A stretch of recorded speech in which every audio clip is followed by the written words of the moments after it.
नमस्कार दोस्तों। जब cyber cell bank account freeze करता है तो हमें साइबर सेल या बैंक की तरफ से एक नोटिस आता है।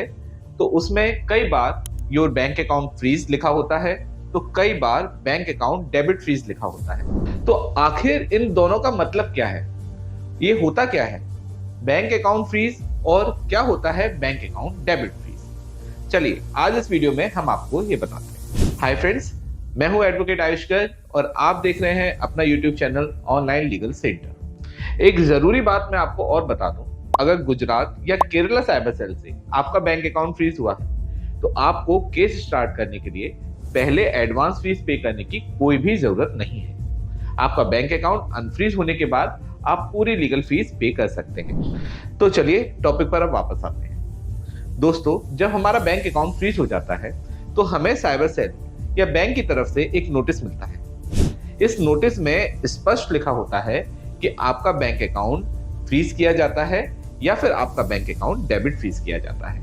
अब ये बैंक अकाउंट फ्रीज या बैंक अकाउंट डेबिट फ्रीज में अंतर क्या है? दोस्तों, बैंक अकाउंट डेबिट फ्रीज का मतलब होता है कि हमारे अकाउंट से कुछ भी फंड डेबिट करने पर अब रोक लगा दी गई है, यानी हमारे बैंक अकाउंट से अब किसी भी प्रकार का फंड हम नहीं निकाल सकते।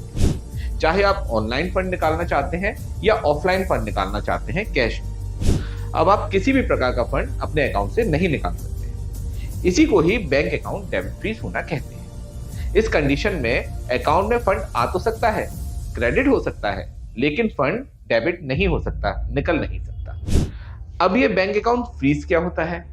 तो दोस्तों, बैंक अकाउंट फ्रीज का मतलब भी यही होता है कि बैंक अकाउंट में फंड आ तो सकता है, क्रेडिट हो सकता है, लेकिन डेबिट नहीं हो सकता, पैसे नहीं निकल सकते हैं। बैंक अकाउंट फ्रीज होना और बैंक अकाउंट डेबिट फ्रीज होना दोनों ही एक ही बात है। इसलिए जब भी साइबर सेल आपको बैंक अकाउंट फ्रीज का नोटिस भेजता है या बैंक अकाउंट डेबिट फ्रीज का नोटिस आता है तो आप समझ लीजिए दोनों का अर्थ सेम है। दोनों ही कंडीशन में बैंक में फंड आ तो सकता है लेकिन निकल नहीं सकता।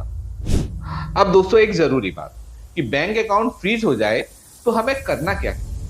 दोस्तों, बैंक अकाउंट फ्रीज होने पर आप सबसे पहले बैंक से या साइबर सेल से संपर्क करें, उनसे बेसिक डिटेल्स लें। साइबर सेल कंप्लेंट नंबर और ट्रांजैक्शन डिटेल, साइबर सेल कौन सा है, कंप्लेंट नंबर क्या है, ट्रांजैक्शन डिटेल क्या है, यह पता करें। इन्वेस्टिगेशन ऑफिसर से संपर्क करें और इन्वेस्टिगेशन ऑफिसर के बुलाने पर या जरूरत पड़ने पर आप साइबर सेल में विजिट करें। अगर आप साइबर सेल में विजिट नहीं करना चाहते हैं तो एक अच्छे साइबर एक्सपर्ट एडवोकेट की हेल्प ले सकते हैं, जो आपके बिहाफ पर साइबर सेल में विजिट करके आपके केस को सॉल्व करेंगे। इसके लिए आप हमारी हेल्पलाइन नंबर पर कॉल कर सकते हैं। अब दोस्तों, कई बार साइबर सेल से प्रॉब्लम सॉल्व नहीं हो पाती है। ऐसे में आप कोर्ट के थ्रू भी अपना बैंक अकाउंट अनफ्रीज करा सकते हैं। इसके लिए सेक्शन 451, 457 सीआरपीसी के अंतर्गत मजिस्ट्रेट कोर्ट में एप्लीकेशन फाइल कर सकते हैं या फिर आप हाई कोर्ट में मैंडेमस रिट पिटीशन भी फाइल कर सकते हैं। दोस्तों, ऑनलाइन लीगल सेंटर एक लॉ फर्म है। हमारे ऑफिसेज ऑल ओवर इंडिया है। बैंक अकाउंट फ्रीज से रिलेटेड किसी भी हेल्प के लिए आप हमारी हेल्पलाइन नंबर पर कभी भी कॉल कर सकते हैं, हम आपकी पूरी हेल्प करेंगे। बैंक अकाउंट फ्रीज से रिलेटेड और इंफॉर्मेटिव वीडियोस देखने के लिए आप हमारी प्लेलिस्ट पर भी विजिट कर सकते हैं। कमेंट बॉक्स में आप हमसे क्वेरी भी पूछ सकते हैं और पूछिएगा भी जरूर, सजेशन भी जरूर दीजिएगा। आपके सजेशन का हमें इंतजार रहता है। वीडियो अच्छा लगा हो तो इसे लाइक, शेयर, कमेंट जरूर कीजिएगा। चैनल को सब्सक्राइब भी जरूर कर लीजिएगा। अंत में सतर्क रहें, अपने अधिकारों के लिए जागरूक रहें और ऑनलाइन लीगल सेंटर से जुड़े रहें। मिलते हैं अगले वीडियो में। जय हिंद।